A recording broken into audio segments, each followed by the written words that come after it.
The washing machine door slammed shut with a bang that echoed through the luxury penthouse kitchen.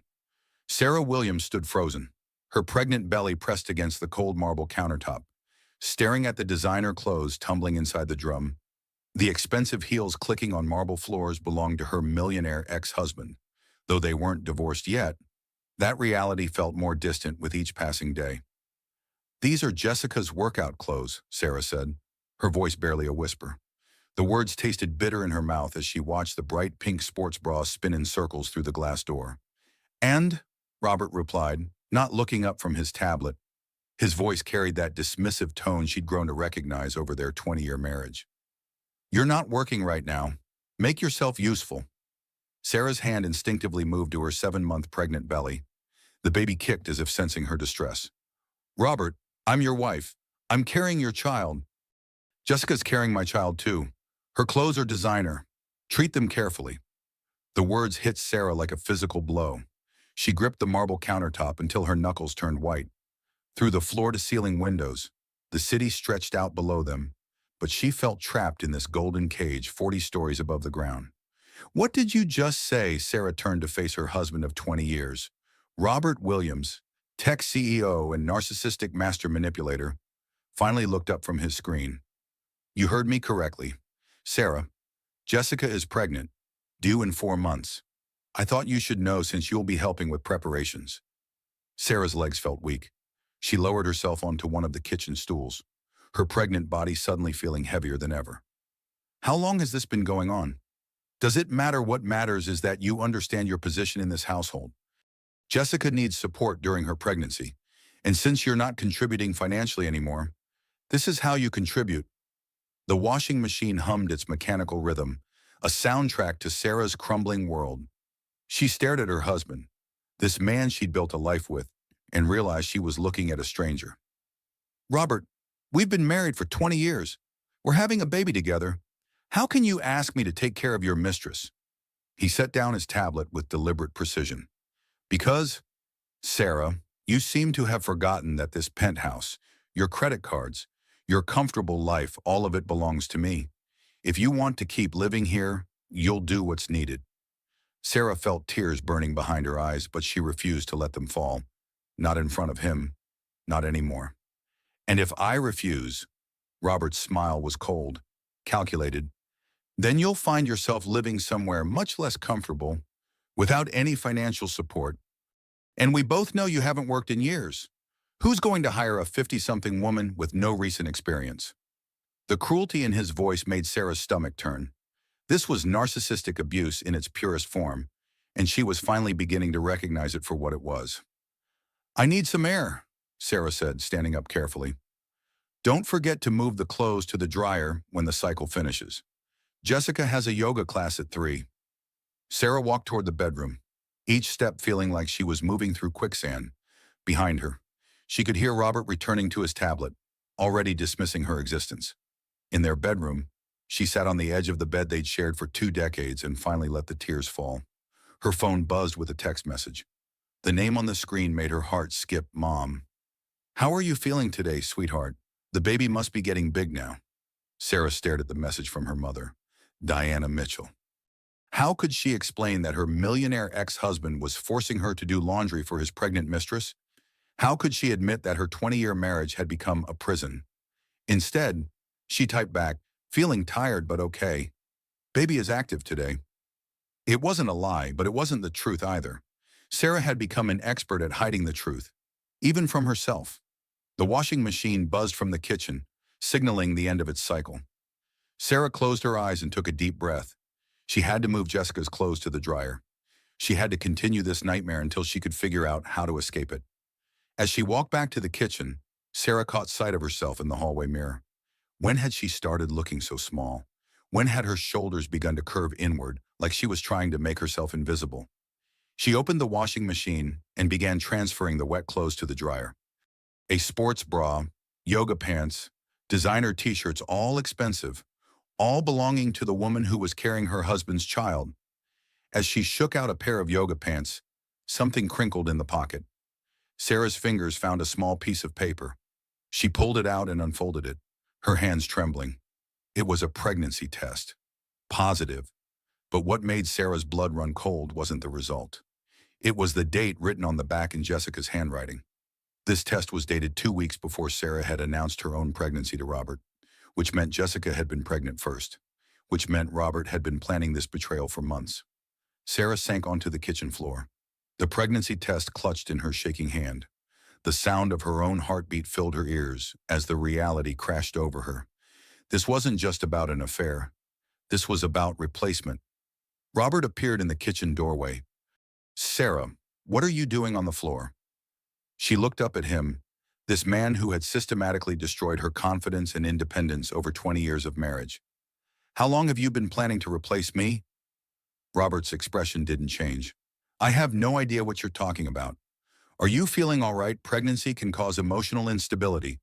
But Sarah had seen the flicker of something in his eyes. Recognition, calculation, fear. She pulled herself to her feet, her pregnant body protesting. "I found Jessica's pregnancy test. Robert, the date is very interesting." For the first time in months, Sarah saw her husband look genuinely concerned. Not about her welfare, but about his careful plans being discovered. "Sarah, you're clearly upset. Why don't you lie down? I'll call Dr. Martinez to check on you and the baby. Don't you dare use my pregnancy to manipulate me anymore." Sarah's voice was stronger than it had been in months.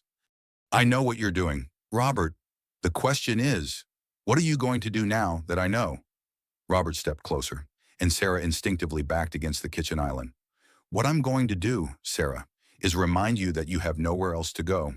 No money, no job, no friends who haven't gotten tired of your complaining. You need me. Maybe I don't need you as much as you think I do." The words surprised Sarah as much as they surprised Robert. Where had that strength come from? She felt the baby kick again, and suddenly she understood. She wasn't just protecting herself anymore. She was protecting her child from growing up in a house where love was a weapon and kindness was a weakness. "We'll see about that," Robert said quietly. There was something dangerous in his tone that made Sarah's skin crawl. As Robert walked away, Sarah remained in the kitchen, Jessica's pregnancy test still in her hand. The dryer hummed behind her, and she realized with bitter irony that she was still doing the other woman's laundry. But something had shifted. Something fundamental had broken open inside her. And for the first time in years, Sarah Williams felt like she might remember who she used to be. She picked up her phone and scrolled to her mother's contact. Her finger hovered over the call button for a long moment before she finally pressed it. Across town, the phone rang in a converted warehouse studio where Diana Mitchell was draping fabric on a dress form. At 62, Diana had built a successful fashion design business from nothing, and her sharp instincts had served her well in both business and life. When she heard her daughter's ringtone, she immediately set down her fabric scissors. "Sarah, darling, how are you feeling today?" Diana's voice carried the warmth that only came from years of loving someone unconditionally. "Hi, Mom. I'm okay. Just tired from the pregnancy." Sarah's voice sounded hollow through the phone, lacking the excitement that should come with discussing a long-awaited grandchild. Diana frowned, her maternal instincts immediately on alert. "You don't sound okay, sweetheart. What's wrong?" "Nothing's wrong. Robert's been very attentive. He's just busy with work." There it was again, that careful, measured tone that Diana had been hearing more frequently over the past year. It was the voice of someone choosing their words very carefully. Someone who had learned that the wrong phrase could have consequences. "Sarah, talk to me. Really talk to me. What's going on in that house?" Diana heard a long pause, followed by what sounded like her daughter moving to another room. Background noise suggested Sarah was walking through the penthouse. "Mom, can I ask you something? When you were building your business, did you ever feel like you were losing yourself?" Diana's heart clenched. This wasn't about business, and they both knew it. "Are you asking me about work, or are you asking me about your marriage?" Another pause. Diana could hear traffic sounds through Sarah's phone now, suggesting she'd move to a window or balcony. "What would you do if someone you loved made you feel like you were disappearing?" Diana set down her work entirely and moved to her office chair. This conversation required her full attention.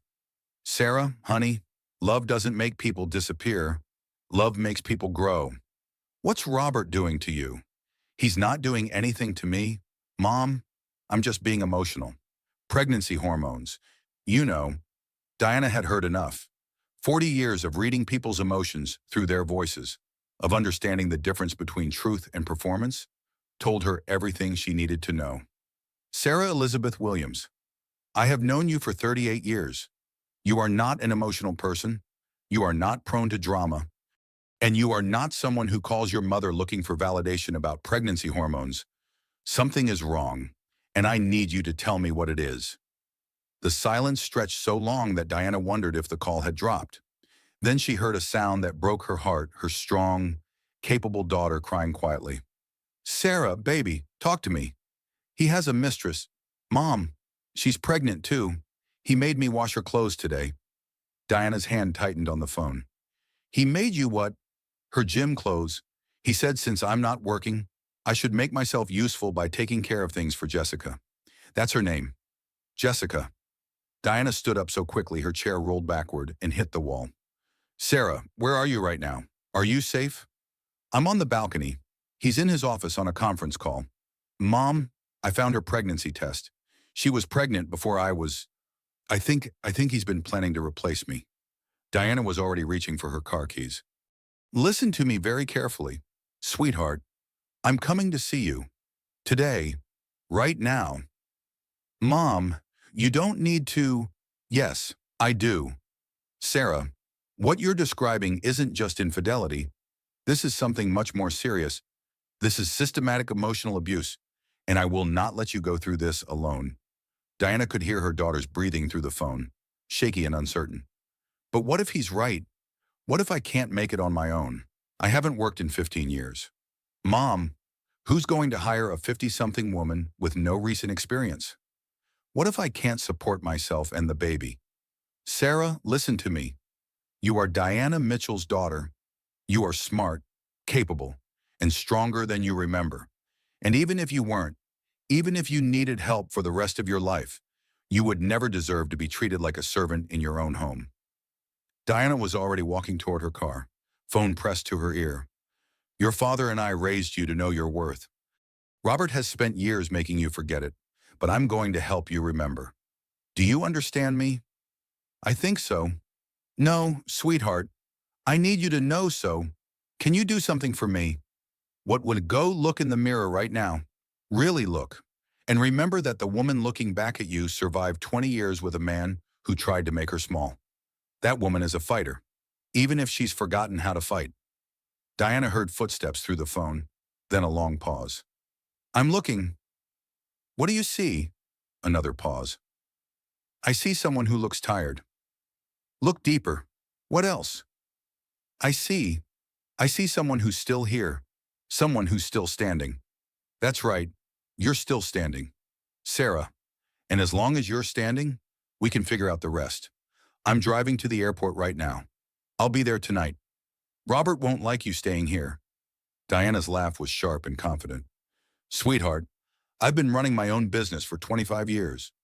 I've dealt with suppliers who tried to cheat me, competitors who tried to steal from me, and clients who thought they could intimidate me because I'm a woman.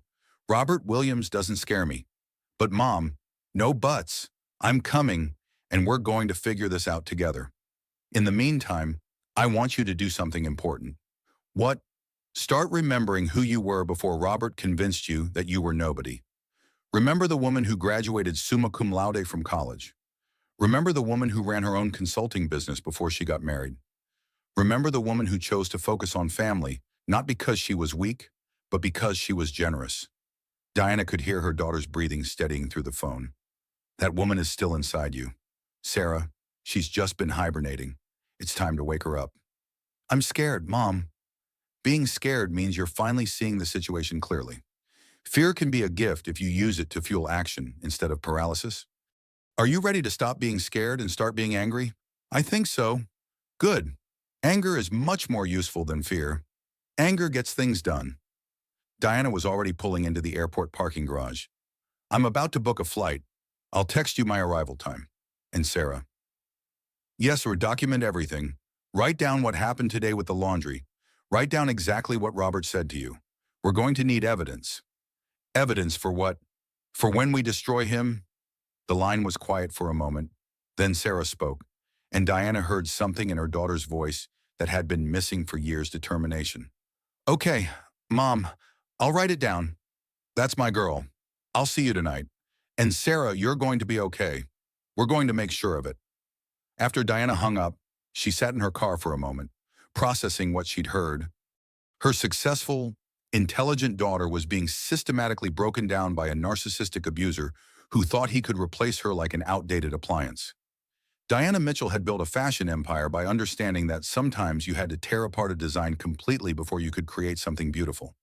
It appeared that philosophy was about to apply to more than just clothing. She pulled out her phone and started making calls. First, a flight to Sarah's city, then a call to her lawyer. If Robert Williams thought he could destroy Diana Mitchell's daughter without consequences, he was about to learn exactly how wrong he could be. By the time Diana's plane took off 3 hours later, she had already begun assembling the resources they would need. She had 40 years of business experience, a network of powerful contacts, and a mother's fury driving her forward. Robert Williams had made a critical error in judgment. He had underestimated the power of women supporting women, and he was about to pay dearly for that mistake. Meanwhile, back at the penthouse, Sarah moved through the afternoon like a woman waking up from a long nightmare. Her mother's words echoed in her mind as she went about the tasks Robert expected her to complete. But now, instead of moving through the motions mindlessly, Sarah was paying attention. She was documenting. The kitchen sounds felt different now, the dishes clinking as she loaded the dishwasher, the coffee brewing for Robert's afternoon meeting. Everything carried the weight of evidence, of a story being recorded for the first time in years. From the living room, she could hear muffled male voices discussing merger deals and quarterly profits. Robert was entertaining potential investors, men who saw him as a successful tech CEO rather than the man who made his pregnant wife wash his mistress's clothes. Sarah pulled out her phone and opened a new note. Her fingers moved carefully across the screen. Tuesday, 2:15 p.m. Robert forced me to wash Jessica's gym clothes. When I protested, he reminded me that I have no financial independence and threatened to remove my support if I refused. He confirmed that Jessica is pregnant and that I would be expected to help with preparations for her pregnancy. The act of writing it down made it real in a way that simply experiencing it hadn't. Sarah could see the pattern now, the calculated cruelty of each interaction. Her phone rang, interrupting her documentation. The caller ID showed Robert's personal number, but he was clearly still in his meeting. Sarah answered without thinking. "Hello. Robert, baby. I'm getting tired of this arrangement." The voice was sultry, demanding, with an edge of entitlement that made Sarah's skin crawl. "The baby's due in 4 months, and I want to start making real plans." Sarah's hand tightened on the phone. This had to be Jessica. "I want the penthouse, Robert. I want the life you promised me. I'm tired of hiding in some apartment while your wife plays house in my future home." Sarah found her voice. "Who is this?" There was a pause, then a laugh that sounded like breaking glass. "Oh, you must be the current wife. Well, this is awkward." "The current wife?" Sarah's voice was barely a whisper. "Don't worry, honey. That's temporary. Robert and I have been planning this transition for months. I'm Jessica. By the way, I suppose you've been washing my clothes." The casual cruelty in Jessica's tone was breathtaking. Sarah felt something shift inside her, a door slamming shut on her old self and another one opening.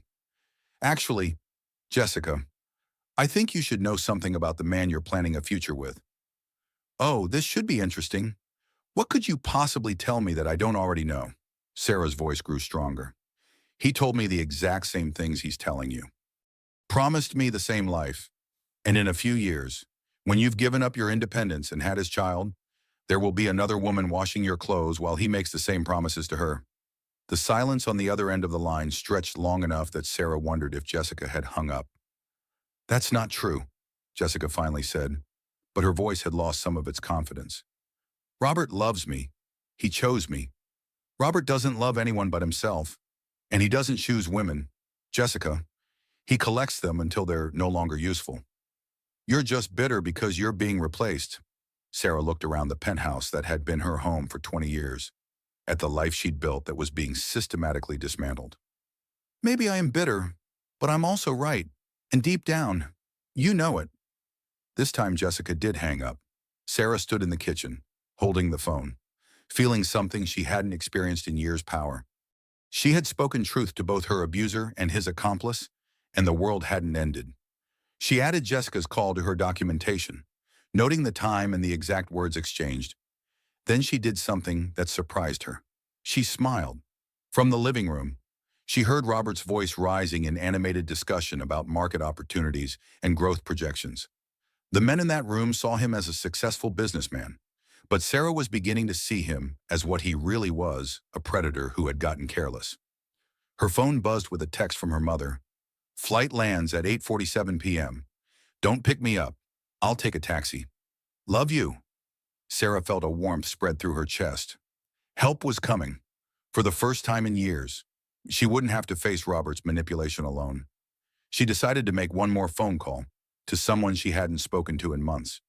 Sarah scrolled through her contacts until she found the name she was looking for, Lisa Chen, her best friend from college who had tried to stay in touch despite Robert's increasing interference.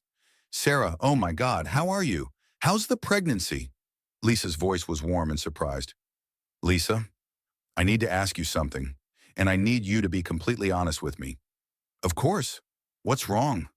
You sound different. When was the last time we had a real conversation, I mean? When was the last time I called you just to talk? Not because I needed something or because there was some crisis. Lisa was quiet for a moment. Sarah, honey, it's been over a year. Every time I've tried to reach out, Robert said you were too tired or too busy or that you'd call me back. You never called back. Sarah felt her stomach drop. I never got those messages. What do you mean you never got them? I left messages with Robert at least 10 times. Lisa, I think Robert has been isolating me from my friends. I think he's been intercepting my calls and messages. Sarah, that's really serious. That's not normal behavior. I'm beginning to understand that nothing about my marriage has been normal. They talked for 20 minutes, and with each revelation about blocked messages and intercepted calls, Sarah's understanding of her situation became clearer. Robert hadn't just been unfaithful, he had been systematically cutting her off from everyone who might support her or help her see the truth about her situation. Sarah, Lisa said as their conversation was winding down, I want you to know that if you need anything at all, I'm here. I've been worried about you for a long time. Thank you. That means more than you know. After hanging up, Sarah added Lisa's revelations to her growing documentation. The pattern was becoming undeniable: financial control, social isolation, emotional manipulation, and now the introduction of a replacement. She heard footsteps in the hallway and quickly put her phone away. Robert appeared in the kitchen, looking pleased with himself. The meeting went well. We should be closing the merger by the end of the month. He looked around the kitchen approvingly. I see you've been productive this afternoon. Yes, very productive, Sarah agreed, thinking of her phone calls and documentation rather than the household tasks he assumed she'd been focused on. Good. Jessica will be coming for dinner Thursday night. I want you to prepare something nice. She's been having cravings for Italian food. Sarah looked at her husband, this man who thought he could orchestrate her humiliation and expect her cooperation. Of course, Robert. I'll make sure everything is perfect. Excellent. I knew you'd understand the situation. Sarah. Robert had no idea how well Sarah was beginning to understand the situation, but he would find out soon enough. As he walked away, Sarah returned to her phone and added one more entry to her notes. Robert announced that Jessica will be joining us for dinner Thursday. He expects me to cook for the woman carrying his child. Then she scrolled to her mother's contact and sent a text. Mom, can you make sure your flight gets here before Thursday? We need to talk strategy. The response came back immediately. Already rebooked on an earlier flight, landing at 6:30 p.m. today. Time to show your husband what happens when he messes with a Mitchell woman. Sarah looked out at the city spread below her and felt something she hadn't experienced in years: anticipation. Not for what Robert might do to her, but for what she and her mother might do to him. The tables were about to turn, and Robert Williams had no idea what was coming. By evening, Sarah had filled 3 pages of notes on her phone, documenting years of patterns she'd never recognized as systematic abuse. When Robert announced they'd be hosting his business associates for an impromptu dinner meeting, Sarah saw an opportunity that she wasn't prepared to waste. The formal dining room hummed with conversation as 6 men in expensive suits discussed quarterly projections over wine that cost more than most people's monthly salary. Crystal glasses caught the light from the chandelier as Robert played the role of successful host, charming and confident. Sarah had spent 2 hours preparing the meal, just as she'd done countless times before. But tonight, instead of retreating to the kitchen to eat alone, she had other plans. "Robert, we need to discuss Jessica immediately," Sarah announced, walking into the dining room with her chin raised and her shoulders straight. The conversation stopped abruptly. 6 male faces turned toward her, expressions ranging from surprise to discomfort. Robert's wine glass paused halfway to his lips. "Sarah, you're embarrassing yourself," Robert said smoothly, his voice carrying just the right note of patient concern. "Gentlemen, please excuse my wife. Pregnancy hormones.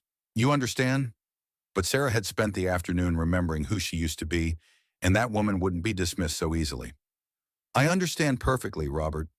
I understand that you've been lying to everyone in this room." Sarah's voice was steady, clear, and loud enough for everyone to hear. "I understand that while you've been presenting yourself as a family man, you've been conducting an affair with a woman named Jessica." The silence in the room was deafening. Robert's associates exchanged uncomfortable glances, their wine glasses forgotten. "Sarah, you're clearly having some kind of episode. The only episode I'm having is a moment of clarity." Sarah turned to address the men at the table directly. "Gentlemen, I thought you should know that the man you're considering as a business partner makes his pregnant wife wash his mistress's clothes." One of the men Sarah recognized him as the head of the investment firm set down his glass with a sharp clink. "Perhaps we should reschedule this meeting." "There's no need to reschedule anything," Robert said, standing up and moving towards Sarah. "My wife is going through a difficult time with the pregnancy. Sometimes expectant mothers experience emotional instability."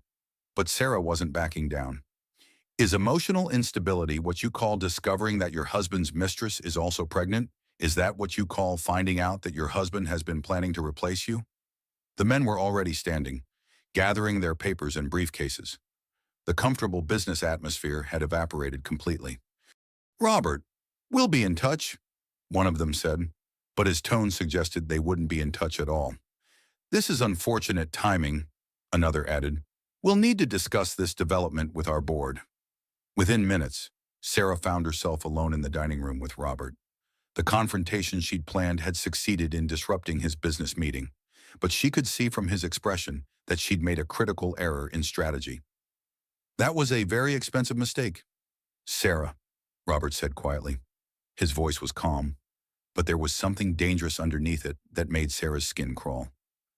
"They deserved to know the truth about who they were doing business with." "The truth," Robert laughed, but there was no warmth in it. "The truth is that you just cost me a $20 million merger. The truth is that you've proven exactly what I've been telling people about your mental state." Sarah felt a chill run down her spine. "What have you been telling people about my mental state? That you've been struggling with depression and anxiety during the pregnancy? That you've been having paranoid episodes and making wild accusations? That I've been trying to get you help, but you refuse treatment?" The words hit Sarah like physical blows. "You've been telling people I'm mentally ill. I've been preparing them for when you inevitably have a complete breakdown, which, judging by tonight's performance, appears to be happening right on schedule." Sarah backed toward the door, but Robert stepped between her and the exit. "You want to know what I told my associates about your little outburst just now. I told them that you've been having episodes of paranoid delusion and that you've been making false accusations against me because you're struggling to accept the reality of our situation." "What situation?" "That our marriage is over, Sarah. That I'm moving on with someone younger and more stable. That you're about to become a single mother with no income, no support system, and a documented history of mental instability." Sarah's hands shook as she realized the scope of Robert's manipulation. "You've been planning this for months, haven't you? Not just the affair, but my complete destruction?" "I've been planning for contingencies.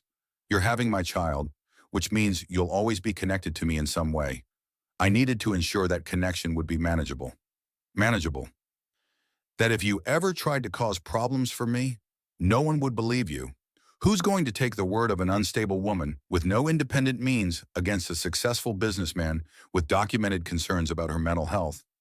Sarah felt the walls closing in around her. Every conversation, every interaction, every moment of self-doubt had been orchestrated. Robert hadn't just been betraying her, he'd been systematically destroying her credibility and independence. "You're never going to let me go." "Are you?" she whispered. "I'm going to let you go when it's convenient for me to let you go. And when I do, you'll be grateful for whatever arrangement I offer you, because you'll have no other options." Sarah heard footsteps in the hallway and realized Robert's associates might still be in the penthouse. Without thinking clearly, she pushed past Robert and ran toward the front door, hoping to catch them before they left. "Wait!" she called out as the elevator doors were closing. "Please, I need to explain." But the men avoided eye contact, clearly uncomfortable and eager to escape the domestic drama they'd witnessed. As the elevator doors closed, Sarah heard Robert behind her. "You see, gentlemen?" He called out loud enough for the men to hear through the closing doors. "This is exactly the kind of erratic behavior I've been concerned about." Sarah turned to find Robert standing in the hallway, and she realized he'd orchestrated this perfectly.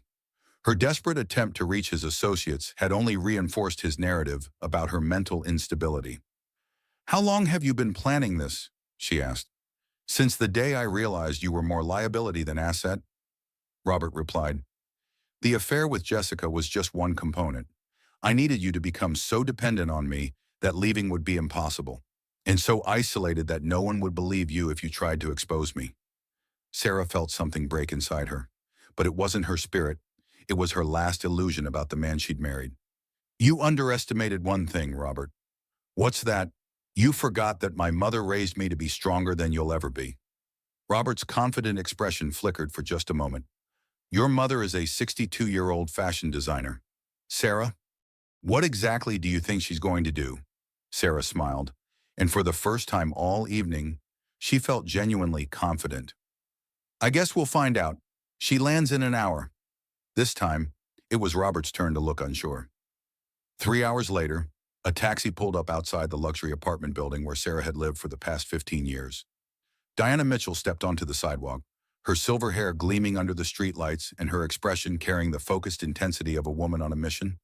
The doorman recognized her from previous visits, though those had become increasingly rare over the past few years. "Mrs. Mitchell, good evening. Shall I announce you to Mrs. Williams?" "Thank you, James, but I'll surprise her." Diana's heels clicked across the marble lobby with the confidence of someone who had spent decades walking into boardrooms and taking control of situations. The elevator ride to the 40th floor gave her time to center herself and plan her approach. When the elevator doors opened, Diana could hear raised voices coming from inside the penthouse. She rang the doorbell once, then used the spare key Sarah had given her years ago. "Sarah," Diana called out as she entered. "Mom." Sarah's voice came from the direction of the bedroom, and Diana could hear the relief in it. Diana found her daughter sitting on the edge of the bed, her face flushed and her hands shaking. Robert was standing near the window, his posture aggressive and his expression dark. "Diana," Robert said, his voice instantly shifting to the charming tone he'd perfected over 20 years. "What a surprise. Sarah didn't mention you were visiting." "I didn't mention it because I didn't want to give you time to prepare your performance," Diana replied smoothly.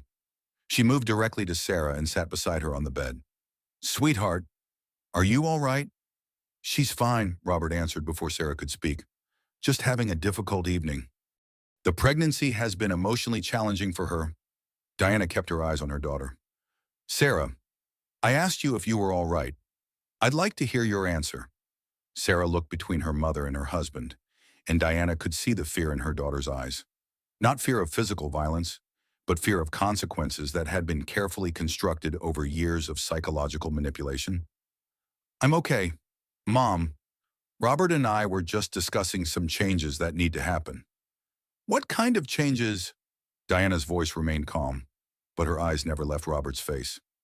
"Well," Robert said, settling into an armchair as if they were having a casual conversation, "Sarah's been having some difficulties managing her responsibilities lately. I think she needs more support." Diana raised an eyebrow. "What kind of support?" "Professional support, medical support. Her behavior tonight was quite concerning." "Describe her behavior." She interrupted an important business dinner with wild accusations and paranoid delusions. She embarrassed herself and cost me a significant deal. I'm worried that the pregnancy might be affecting her mental stability. Diana nodded thoughtfully, as if considering his words. Then she turned to Sarah. Sweetheart, tell me about these wild accusations. Sarah glanced nervously at Robert, then back at her mother. I told his business associates about Jessica. And who is Jessica? Robert's pregnant mistress. Diana turned back to Robert, her expression unchanged. So when you say Sarah made wild accusations, you mean she told the truth about your affair. Diana, you don't understand the complexity of the situation? Oh, I understand it perfectly. You're having an affair with another woman. That woman is pregnant. You've been making Sarah serve as unpaid help for your mistress. And when Sarah finally found the courage to speak the truth, you've decided she's mentally unstable. Robert's composure slipped slightly. Sarah has been struggling with depression and paranoia for months. This isn't about the affair. Actually, Robert, this is entirely about the affair and about the systematic way you've been destroying my daughter's confidence and independence. Diana stood up, and even at 62, she carried herself with the authority of someone who had built an empire from nothing. How long have you been telling people that Sarah has mental health problems? I've been concerned about her welfare? That's not what I asked. How long have you been planting the seeds for this narrative about her mental instability? Robert was quiet for a moment, too long, and Diana smiled grimly. Ah, so this has been planned. You've been preparing people to believe that your wife is unstable, so that when you decide to discard her, no one will question your version of events. Diana, I think you're overreacting. Am I? Let's see. You've isolated Sarah from her friends. You've made her financially dependent on you. You've systematically undermined her confidence. You've introduced a replacement and forced Sarah to serve her. And now you're claiming that Sarah's objection to this treatment is evidence of mental illness. Diana moved closer to Robert, and he actually took a step backward. Robert, I've been in business for 25 years.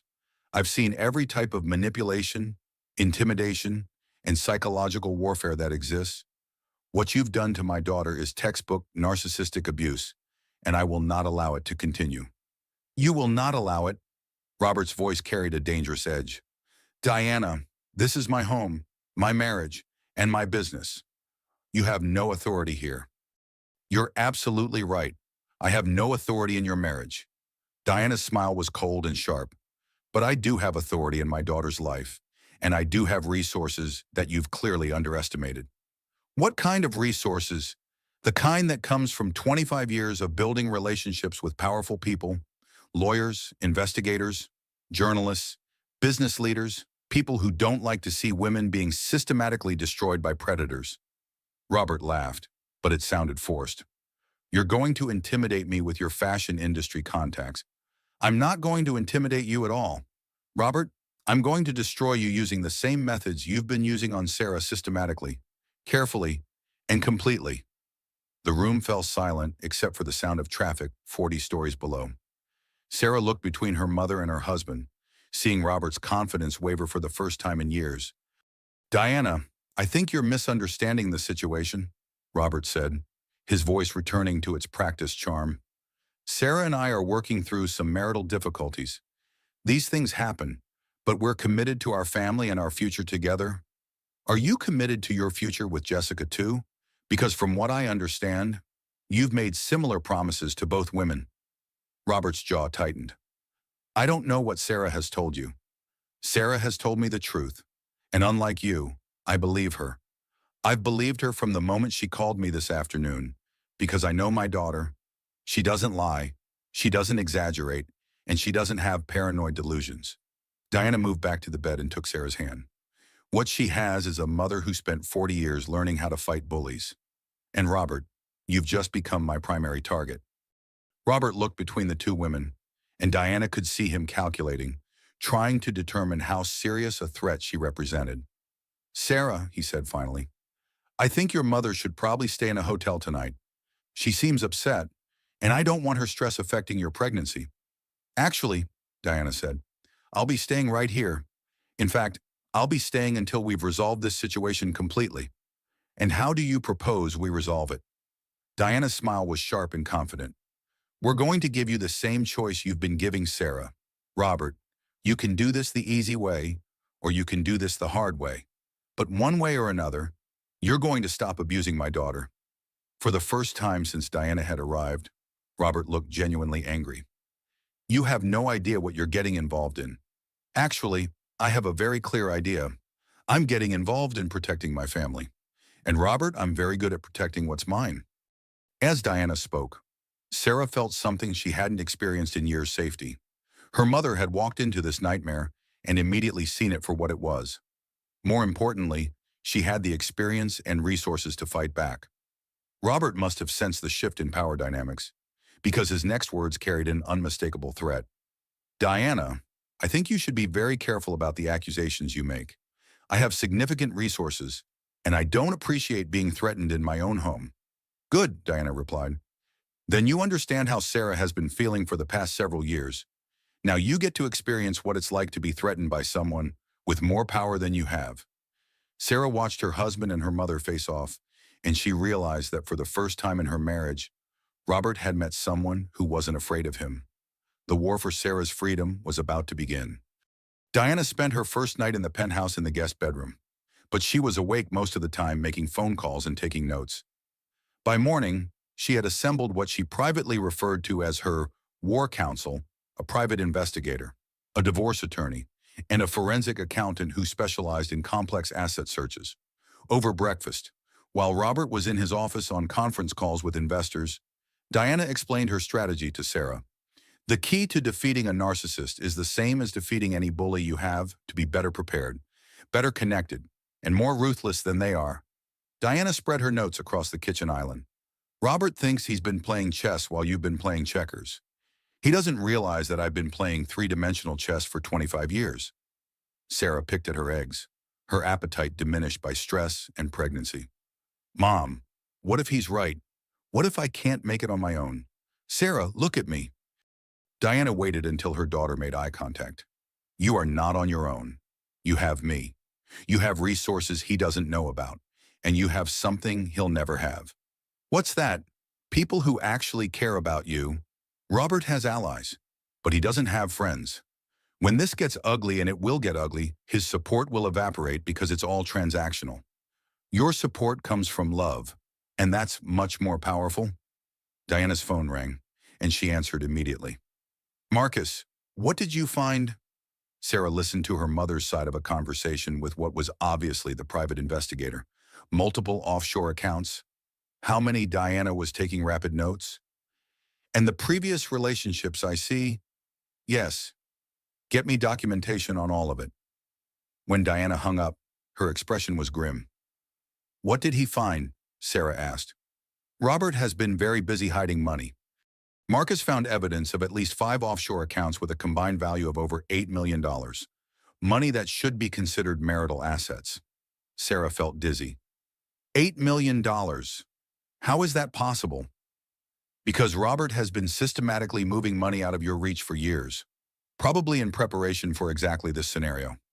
But that's illegal, isn't it? It's certainly unethical. Whether it's illegal depends on how he did it and what documentation we can find. But Sarah, there's something else. Diana's voice was gentle but serious. Marcus found evidence that Robert has done this before. At least twice. Previous relationships that ended with the women financially destroyed, while Robert moved on to younger replacements. Sarah set down her fork, her hands trembling. He's done this to other women. A pattern of behavior.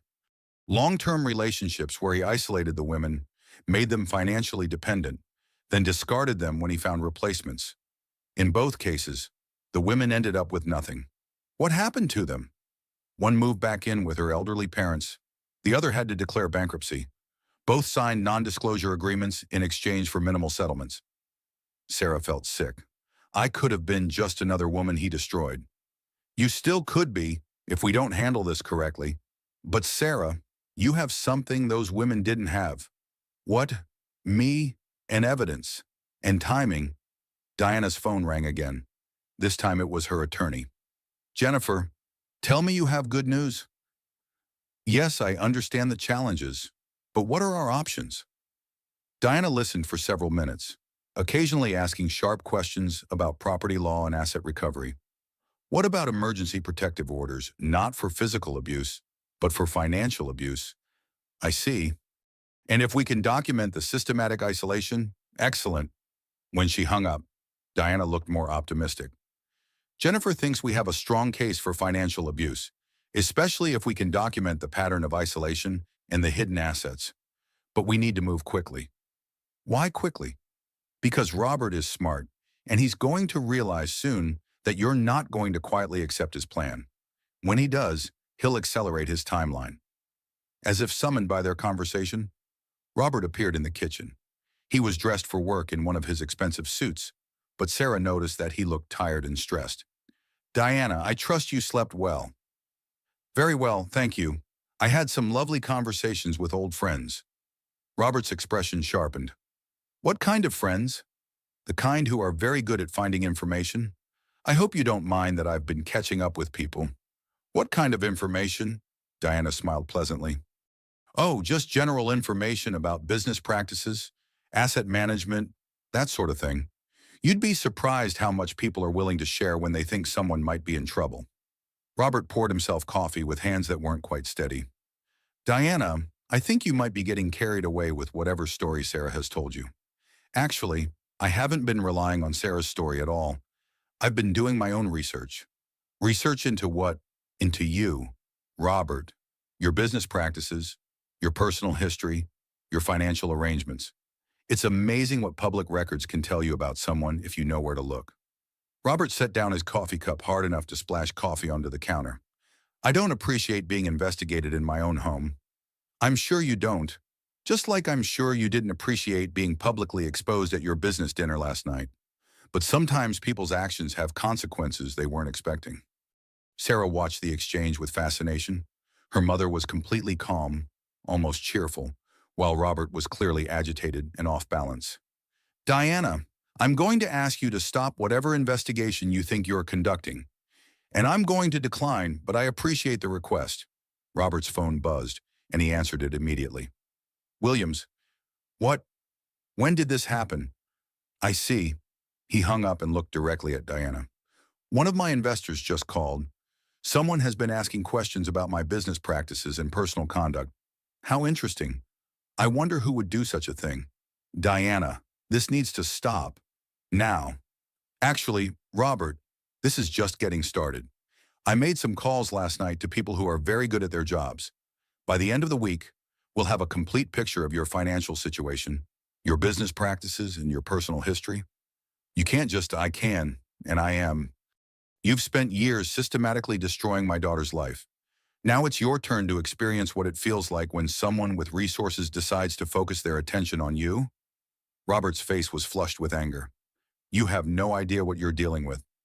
Actually, I have a very clear idea. I'm dealing with a man who thinks his money and position make him untouchable. I'm here to prove how wrong he is. Sarah had never seen her husband look genuinely frightened before, but she saw it now. Robert, Diana continued, I want you to understand something. I've spent 25 years building relationships with powerful people. Lawyers, accountants, investigators, journalists, business leaders. People who don't like bullies and who especially don't like men who prey on women. Are you threatening me? I'm promising you. You can either work with us to arrange a fair and reasonable separation, or you can fight us and discover exactly how much damage a network of motivated professionals can do to someone who's been careless about covering his tracks. Robert looked between Diana and Sarah could see him calculating odds and options. I'm not going to be blackmailed. This isn't blackmail. Robert, this is accountability. There's a difference. After Robert left for work, Diana turned to Sarah with a satisfied expression. How do you feel? Scared. But also, hopeful, is that weird? It's not weird at all. For the first time in years, you're not facing this alone. And Sarah, yes, we're going to win. Robert has been playing a game he thought only he knew the rules to. He's about to discover that there are other players in this game, and we know some rules he's never heard of. Diana's phone rang again, and she answered with a smile. Marcus, tell me you have more good news. The investigation was just beginning, but Sarah could already feel the balance of power shifting. Robert Williams was about to learn that underestimating Diana Mitchell was the biggest mistake of his carefully calculated life. That evening, an unexpected phone call changed everything. Sarah was helping her mother review financial documents when Diana's phone rang with an unknown number. Diana Mitchell. Miss Mitchell, this is Jessica Parker. I think we need to talk. Diana's eyebrows rose and she put the call on speaker so Sarah could hear. Jessica, how did you get my number? I have my ways. Listen, I've been thinking about what Sarah said yesterday, and I think I may have made some assumptions about Robert that were incorrect. Sarah leaned forward, intrigued. The sultry confidence she'd heard in Jessica's voice during their previous conversation had been replaced by something more uncertain. What kind of assumptions, Diana asked. That I was special. That he really loved me. That he was going to leave Sarah for me because I was different from his other relationships. And now you're questioning those assumptions. I did some research of my own, about Robert's history, about his previous relationships. Sarah was right. I'm not the first mistress he's promised a future to. Diana and Sarah exchanged glances. This was an unexpected development. What exactly did you discover? Diana asked. That there were at least 2 women before Sarah. Long-term relationships that ended badly when he found younger replacements. And there was a woman between Sarah and me, someone named Amanda, who lasted about 8 months before he discarded her for me. Sarah felt her stomach clench. She'd never known about Amanda. Jessica, Diana said carefully, why are you telling us this? Because I think Robert has been playing all of us? And because I'm 7 months pregnant with no backup plan and a growing suspicion that I'm about to become his next discarded woman? What makes you think that he's been distancing himself from me lately? Canceled dates, shorter phone calls, excuses about why he can't spend time with me.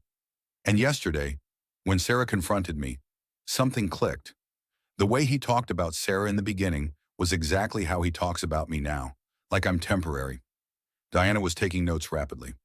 Jessica, would you be willing to meet with us in person? I think that might be a good idea, but not at the penthouse. Somewhere neutral. An hour later, Diana, Sarah, and Jessica sat at a corner table in an upscale coffee shop, an unlikely alliance forming over shared betrayal. Jessica Parker was everything Sarah wasn't: young, blonde, and polished in a way that spoke of professional grooming and expensive maintenance. But her confidence was cracking, and Sarah could see fear beneath the carefully constructed exterior. He told me you were boring, Jessica said directly to Sarah. Said you'd let yourself go, that you weren't interesting anymore. Said the marriage had been dead for years. What did he tell you about your future together? Sarah asked. That we'd live in the penthouse after you moved out? That he'd divorce you quietly and we'd get married after the baby was born?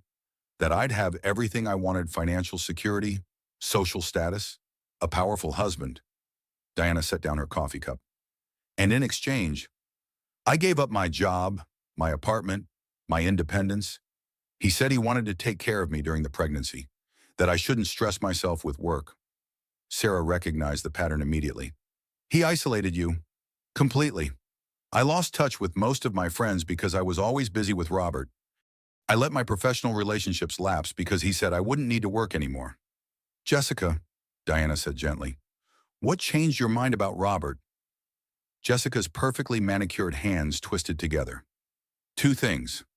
First, Sarah's phone call made me realize that everything Robert had told me about their marriage was probably a lie.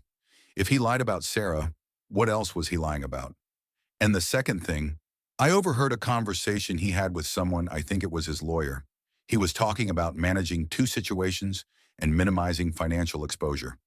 When I asked him about it, he said it was just business. But the way he looked at me, Jessica shuddered. I realized I was one of the situations being managed.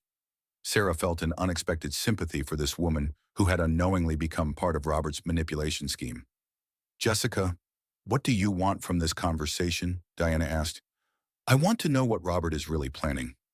And I want to know if there's a way to protect myself and my baby from becoming his next victims. Diana smiled, and Sarah recognized the expression. It was the same look her mother got when she'd found the perfect fabric for a challenging design. I think we can help each other. Robert's strength comes from divide and conquer tactics. He keeps his victims isolated and competing with each other instead of comparing notes. But if we work together, Sarah asked, if we work together, we have information he doesn't know we have and resources he can't control. Three women with different types of evidence against a man who thinks he's been playing us against each other. Jessica leaned forward. What kind of evidence do you have? Diana pulled out her notes. Financial records showing hidden assets. Documentation of his pattern of behavior with previous relationships. Evidence of systematic emotional and financial abuse. What kind of evidence do you have? Sarah asked Jessica. Recordings. I've been recording our conversations for the past month because I was starting to doubt my own memory of things he'd said. And I have emails and text messages where he makes promises about our future together. Diana's eyes lit up. Recordings of what? Him talking about his plans for after Sarah accepts the situation?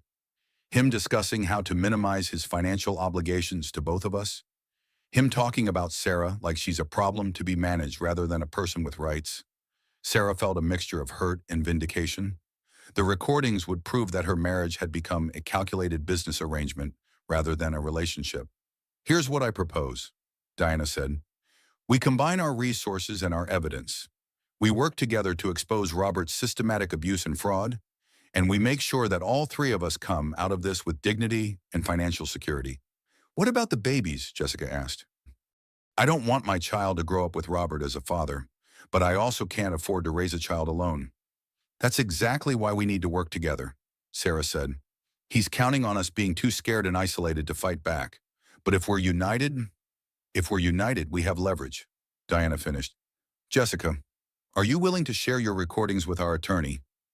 Jessica nodded slowly. If it means protecting my baby from growing up in Robert's twisted world, yes. Then here's the plan, Diana said, pulling out a fresh notepad. We document everything. We coordinate our stories. We prepare for Robert to escalate his manipulation when he realizes he's losing control. And then we take him down publicly and legally. What if he tries to retaliate? Sarah asked. He will try to retaliate. That's what narcissists do when they lose control. But Sarah, you have something now that you didn't have before? What's that? Allies and evidence? And a mother who's been waiting 20 years for someone to give her a good reason to destroy them. As they planned their strategy, Sarah felt something she hadn't experienced in years: hope, not just for her own freedom, but for Jessica and her unborn child, and for any other women who might find themselves in Robert's crosshairs. Robert Williams thought he was playing a game where he controlled all the pieces. He was about to discover that the game had changed, and his opponents had been playing by different rules all along. The alliance between the three women was formed that night over coffee and shared determination. By the time they left the coffee shop, they had a plan that would either free them all or destroy them in the attempt.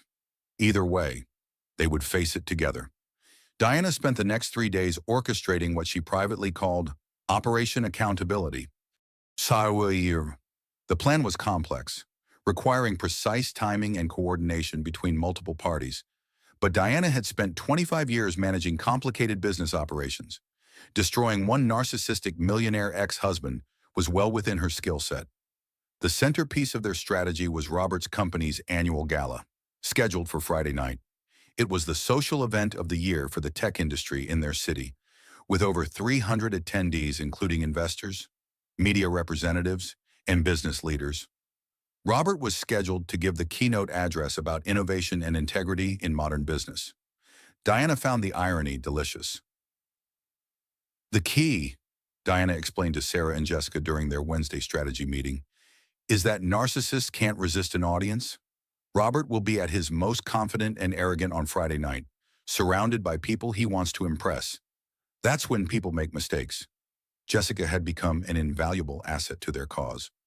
Her recordings of Robert's conversations provided evidence of his systematic manipulation that went far beyond simple infidelity.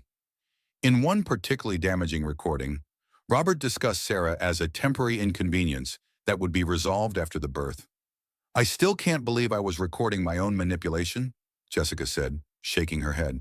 But I'm glad I was. Some of the things he said were designed to make you doubt your own judgment and perception of reality, Diana finished. It's called gaslighting, And it's a classic narcissistic abuse tactic. Sarah was reading through the financial documents that Diana's forensic accountant had compiled. Mom, some of these transfers happened years ago. He's been planning this for a long time, which works in our favor. The longer the pattern of deception, the more serious the legal and financial consequences. Diana's phone rang, and she answered immediately. Marcus, what do you have for me? The private investigator's report was comprehensive and damaging. Robert had been systematically moving marital assets into offshore accounts for over 3 years. He had also been using company resources to support Jessica, which constituted both fraud and breach of fiduciary duty to his investors. And the previous relationships, Diana asked, all followed the same pattern: isolation, financial control, emotional manipulation, then discard and replacement. I found evidence of at least 6 women over the past 15 years who fit the profile. Diana was taking rapid notes. 6 women, all with similar stories of financial devastation after relationships with Robert ended. There's more. Robert's company is under SEC investigation for irregularities in their financial reporting. The investigation is confidential, but my contacts suggest it's serious. Diana smiled grimly. How serious? Serious enough that public revelation of additional financial improprieties could trigger criminal charges? When Diana hung up, she turned to Sarah and Jessica with satisfaction.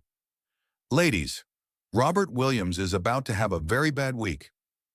Thursday afternoon brought an unexpected complication. Sarah began experiencing contractions and had to be taken to the hospital for observation. The stress of the situation was affecting her pregnancy, and her doctor insisted on bed rest. Mom, we have to postpone everything, Sarah said from her hospital bed. I can't risk the baby. Sweetheart, we're not postponing anything. Jessica and I can handle Friday night. You focus on taking care of yourself and your child. But what if something goes wrong? What if Robert realizes what we're doing? Then we'll adapt. Sarah, one thing I've learned in business is that you can't control every variable, but you can prepare for contingencies. Diana squeezed her daughter's hand. And our biggest contingency is that Robert thinks he's still in control. He has no idea what's coming tomorrow night. That evening, Diana and Jessica made their final preparations. The plan was elegant in its simplicity.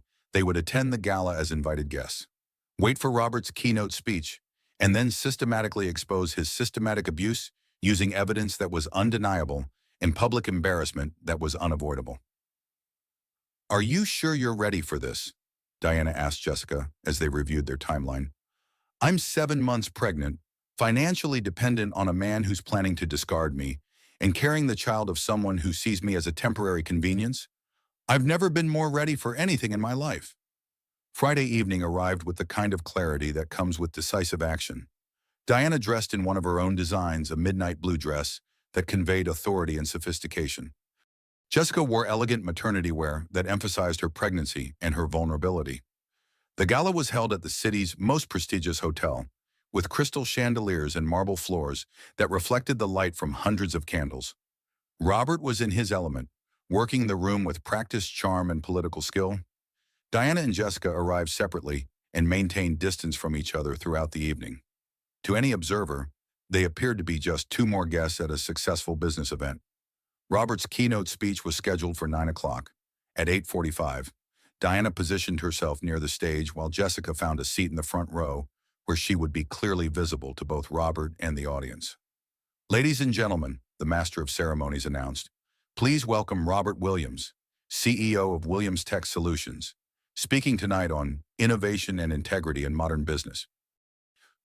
Robert took the stage to enthusiastic applause, looking confident and successful in his custom-tailored tuxedo.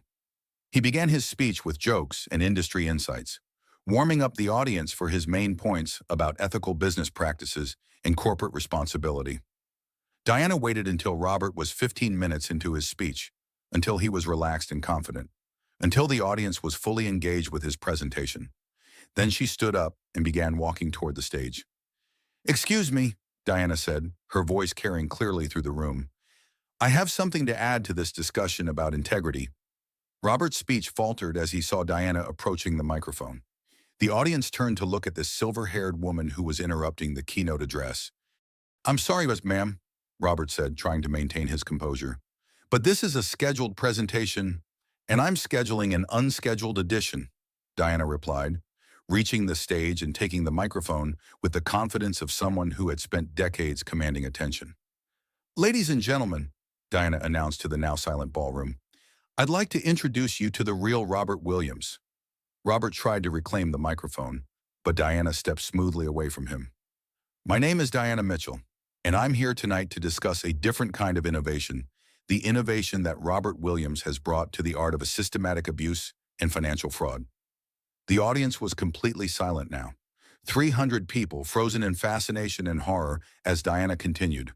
Mr. Williams likes to talk about integrity, but I'd like to share some information about his actual business practices, starting with the $8 million in marital assets that he's hidden in offshore accounts to prevent his pregnant wife from accessing her legal share of their community property. Robert's face had gone white. Security, he called out, but the security guards seemed as frozen as everyone else. I'd also like to introduce you to Jessica Parker, Diana continued, gesturing toward the front row where Jessica stood up, her pregnancy clearly visible. Ms. Parker is 7 months pregnant with Mr. Williams' child. She's also one of at least 6 women who have been systematically isolated, financially controlled, and then discarded by Robert Williams over the past 15 years. The audience was murmuring now, phones coming out to record the unprecedented scene.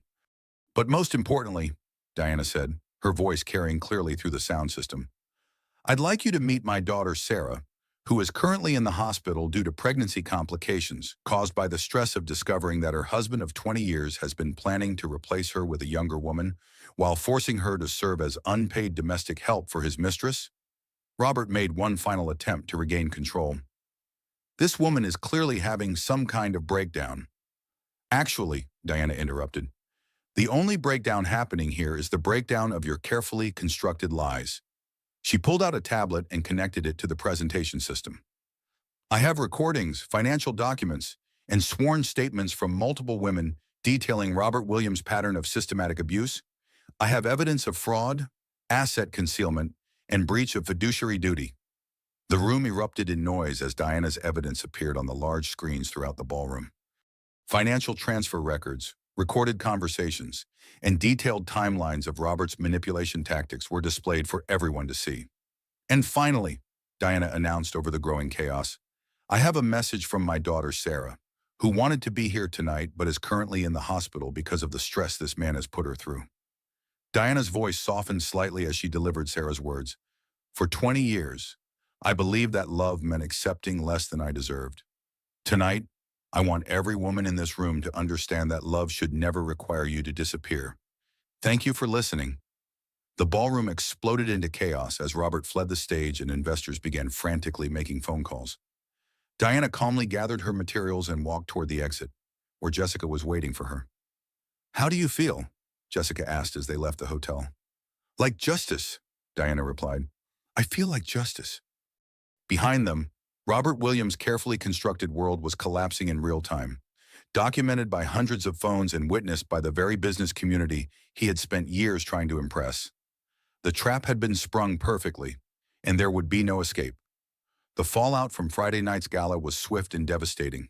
By Saturday morning, Robert Williams was the subject of trending social media posts, news articles, and an emergency SEC investigation that had been accelerated by the public exposure of his financial irregularities. Diana sat in Sarah's hospital room, scrolling through news coverage on her tablet while Sarah held her newborn daughter. The baby had arrived Saturday morning, 2 weeks early but healthy, as if she'd been waiting for her mother's liberation before making her entrance into the world. Listen to this headline, Diana said. Tech CEO exposed for systematic abuse pattern. SEC investigates hidden assets. Ere this one, pregnant wife forced to serve husband's mistress business community responds. Sarah adjusted the baby in her arms, marveling at how peaceful her daughter looked despite the chaos surrounding her birth. What about Robert? Have you heard from him? His lawyer called this morning. Apparently, Robert wants to arrange a private meeting to discuss resolution of this unfortunate misunderstanding. Misunderstanding? Sarah laughed, but there was no humor in it. Is that what we're calling 20 years of systematic abuse? Jessica appeared in the doorway, carrying flowers and looking exhausted but determined. How are you feeling? And how's the baby? We're both good. Better than good, actually.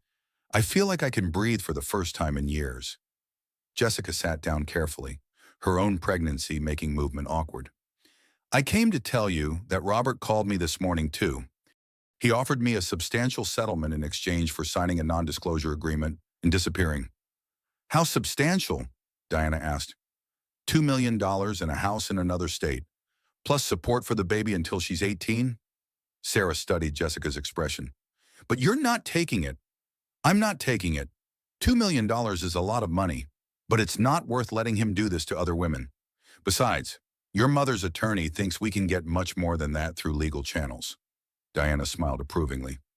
Jessica's right. Robert's offering settlements because he knows what we can prove in court. The fact that he's offering money means he's scared. How scared? Sarah asked. Scared enough to make mistakes. His lawyer let slip that the SEC investigation has uncovered additional irregularities that go beyond what we exposed. Robert's been using company funds for personal expenses for years, including his arrangements with Jessica and previous mistresses. Sarah felt a grim satisfaction. So his systematic abuse of women was also systematic fraud of his business partners. Exactly, which means this is no longer just a divorce case. This is potentially criminal prosecution for fraud, embezzlement, and tax evasion. Jessica's phone buzzed, and she answered immediately. Hello. What? Are you sure? I'll be right there. She hung up with a strange expression. That was my lawyer. Apparently Robert's been arrested. Arrested, Diana and Sarah said simultaneously. Financial fraud and embezzlement charges. The FBI executed search warrants on his office and the penthouse this morning. Sarah stared at her daughter. This innocent child who would never know her father as anything other than a cautionary tale. It's really over, isn't it? The criminal case is just beginning, Diana said. But yes, sweetheart, your marriage to Robert Williams is definitely over. Over the next several hours, they watched Robert's empire collapse in real time. His business partners issued statements distancing themselves from his actions. His investors called emergency meetings to discuss damage control. His board of directors met an emergency session to discuss his removal as CEO. By Sunday evening, Robert Williams had been fired from his own company, charged with multiple felonies, and was facing the complete destruction of everything he'd built through decades of manipulation and abuse. I keep thinking I should feel sorry for him, Sarah said as she watched the news coverage. 20 years of marriage doesn't just disappear because he turned out to be a monster. You're allowed to grieve the man you thought you married, Diana replied. That's different from feeling sorry for the man he actually was. Jessica nodded. I've been thinking about that too. I fell in love with a person who never really existed. Robert Williams, the loving partner, was just a performance designed to get what he wanted. But here's what's important, Diana said, moving to sit beside Sarah's hospital bed. You both survived. You both protected your children. And you both found the strength to fight back when it mattered most. Sarah looked down at her daughter, this tiny person who represented hope and new beginnings. What kind of world are we bringing them into? A world where women support each other, Jessica said firmly. A world where their mothers were brave enough to fight back against someone who tried to destroy them. Diana's phone rang, interrupting the moment. She answered with her usual brisk efficiency. Diana Mitchell. Yes, I've been following the news. How much? All of it. Excellent. When she hung up, Diana was smiling broadly. That was Jennifer, our attorney. The court has frozen all of Robert's assets pending the criminal investigation. More importantly, they've identified the offshore accounts and are beginning the process of asset recovery. What does that mean for us? Sarah asked. It means you're going to be financially secure. Sweetheart, very secure. The hidden assets, plus the value of the penthouse and other properties, plus damages for the systematic financial abuse. We're looking at a settlement that will ensure you never have to depend on anyone else for financial security again. Sarah felt tears of relief rolling down her cheeks. I can't believe it's really happening. Believe it, Jessica said. We did this together. 3 women who refused to let one man's cruelty define our futures. Speaking of futures, Diana said, I have a proposition for both of you. Sarah and Jessica looked at her expectantly. I've been thinking about expanding my fashion business. starting a new line focused on empowering women who are rebuilding their lives. Clothes that make women feel strong and confident and beautiful, regardless of their circumstances. That sounds amazing, Sarah said. But what does that have to do with us? I want you both to be part of it. Sarah, you have a business degree and experience running operations. Jessica, you have marketing and public relations experience. Together, we could build something meaningful. Jessica leaned forward, interested. What would you call this new line? Diana smiled. Survivor chic. Fashion for women who've been through hell and came out stronger. Sarah looked at her mother, this woman who had traveled across the country to save her daughter and ended up changing all their lives. You really think we could do this? I think we've already proven we can do anything when we work together. Building a business will be easy compared to taking down Robert Williams. The next few weeks passed in a blur of legal proceedings, media interviews, and planning sessions for their new venture. Robert was denied bail due to flight risk concerns and remained in federal custody while prosecutors built their case. Sarah moved into a new apartment with her daughter, a space that belonged entirely to her. Jessica found a place nearby, and the two women who had once been positioned as rivals discovered they had more in common than their shared experience with Robert's manipulation. Diana split her time between managing her existing business and developing their new collaboration. The initial designs for Survivor Chic were bold, confident pieces that told stories of resilience and strength. The key, Diana explained as they reviewed preliminary sketches, is that these clothes should make women feel powerful. Not just beautiful, but genuinely powerful. Sarah was learning to balance new motherhood with business planning, discovering strengths she'd forgotten she possessed. I love that we're creating something positive out of something so destructive. That's what survivors do, Jessica added. We take our experiences and use them to help other people avoid the same traps. 6 weeks after the gala, Robert's criminal trial began. The prosecution's case was overwhelming, built on the evidence Diana had helped compile, plus additional financial crimes uncovered by federal investigators. Sarah testified about the systematic emotional and financial abuse, her voice strong and clear as she described 20 years of increasing control and manipulation. Jessica testified about Robert's promises and lies, playing recordings that documented his calculated deception. Diana testified about her investigation and the pattern of abuse she'd uncovered, presenting evidence of multiple women who had been destroyed by Robert's systematic predation. The defense attempted to portray Robert as a successful businessman who had made some personal mistakes, but the evidence was too comprehensive and the pattern too clear. Robert Williams was convicted on 12 counts of fraud, embezzlement, and tax evasion. He was sentenced to 15 years in federal prison and ordered to pay full restitution to his victims, a sum that totaled over $20 million. 6 months later, spring sunlight streamed through the windows of Sarah's new home, a comfortable house in a quiet neighborhood where her daughter could grow up safely.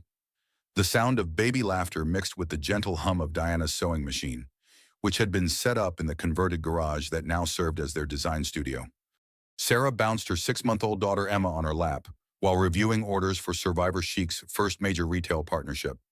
The business had grown faster than any of them had anticipated, driven by word-of-mouth marketing from women who understood the mission behind the clothes. The department store wants to feature us in their fall campaign, Sarah announced to Diana and Jessica, who were working on new designs.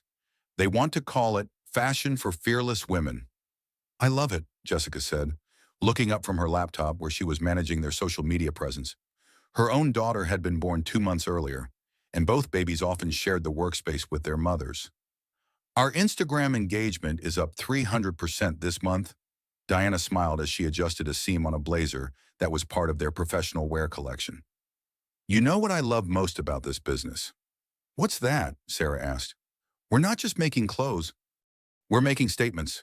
Every woman who wears our designs is telling the world that she refuses to be diminished. The transformation in all 3 women was remarkable. Sarah had regained the confidence and business acumen that Robert had systematically undermined. Her divorce settlement had provided financial security, but more importantly, she had rediscovered her own capabilities. Jessica had revealed herself to be a gifted marketer with an intuitive understanding of social media and brand development. Her experience with Robert had taught her to recognize manipulation tactics, skills that translated surprisingly well to understanding consumer psychology and authentic brand messaging. Diana had found new purpose in mentoring younger women while expanding her business empire. Survivor Chic had become more than a clothing line. It was a movement that celebrated women's resilience and strength. "I got a call from a reporter this morning," Jessica announced.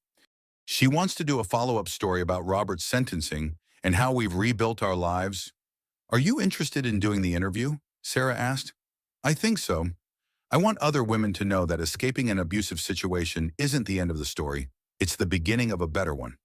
Sarah's phone buzzed with a text message. She read it and laughed. "What's funny?" Diana asked. "It's from Lisa Chen, my college friend. She says she's getting divorced and wants to know if we have any clothes that make women feel ready to conquer the world." "Tell her we specialize in exactly that," Diana replied. As the afternoon wore on, they worked in comfortable companionship. The sound of babies cooing and machines humming, creating a soundtrack of productivity and peace.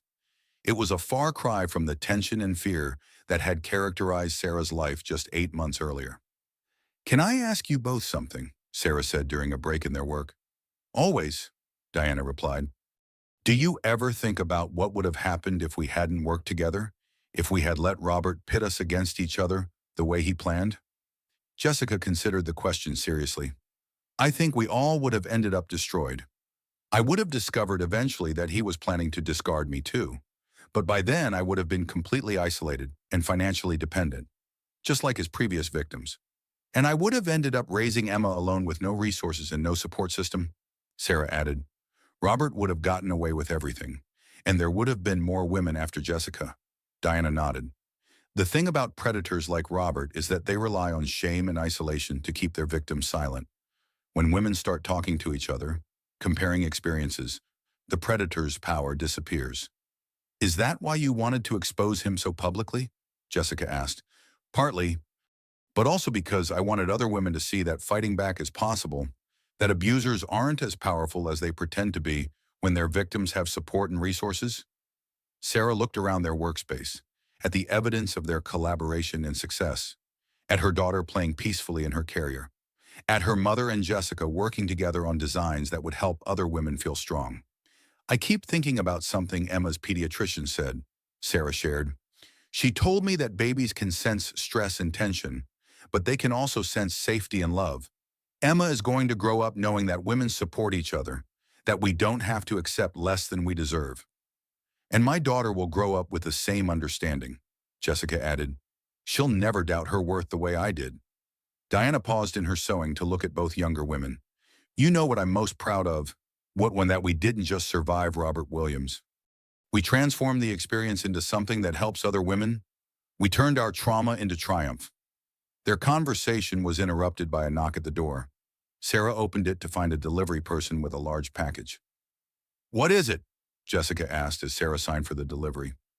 Sarah opened the package and pulled out the first production samples of their latest collection, a line of professional wear designed specifically for women re-entering the workforce after divorce or other major life changes. "They're perfect," Diana said, examining the quality of the construction and the fit of the garments.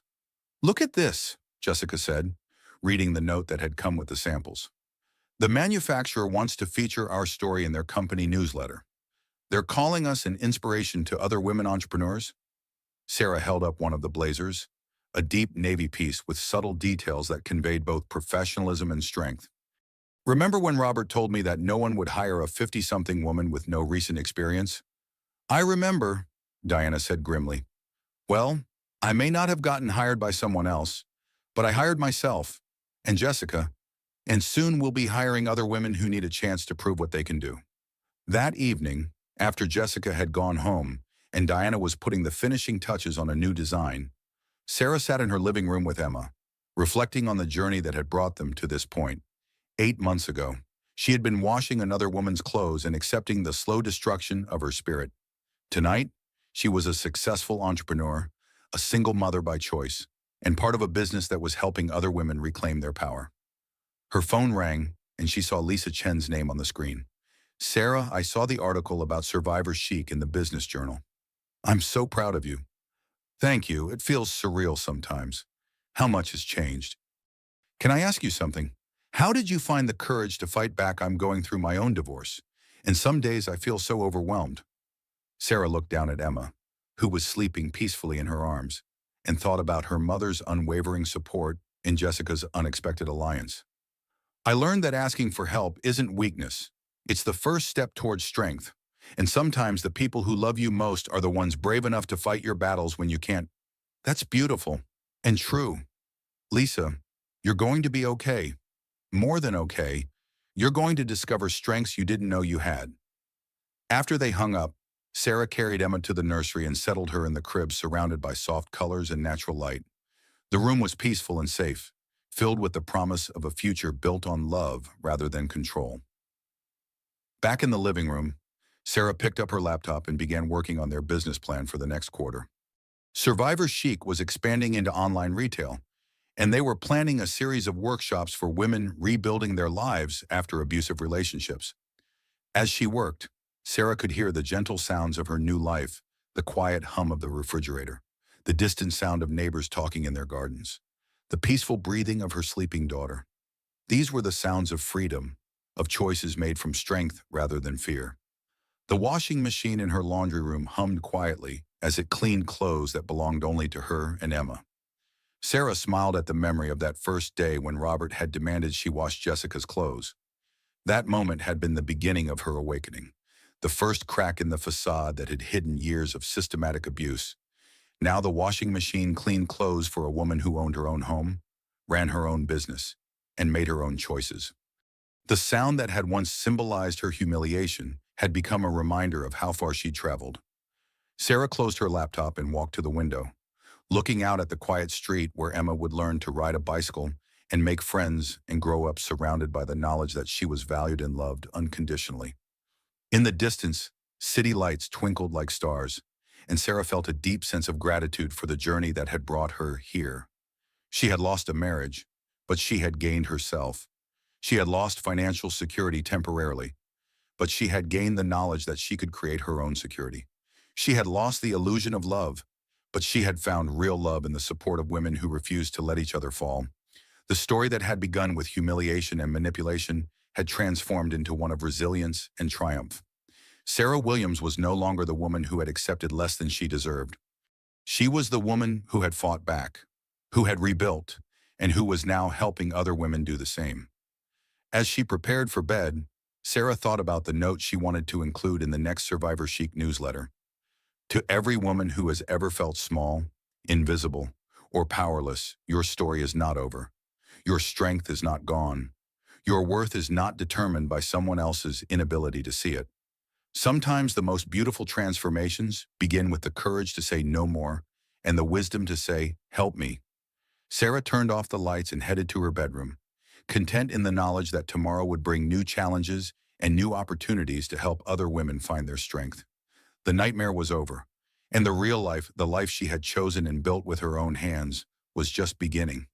In the nursery, Emma slept peacefully, unaware that she was growing up in a world her mother had fought to make safer and more just. She would grow up knowing that women support each other, that love should never require you to disappear, and that sometimes the most powerful thing you can do is refuse to accept less than you deserve. The washing machine finished its cycle and fell silent, leaving only the gentle sounds of a home filled with peace, possibility, and the quiet strength of women who had learned to save themselves.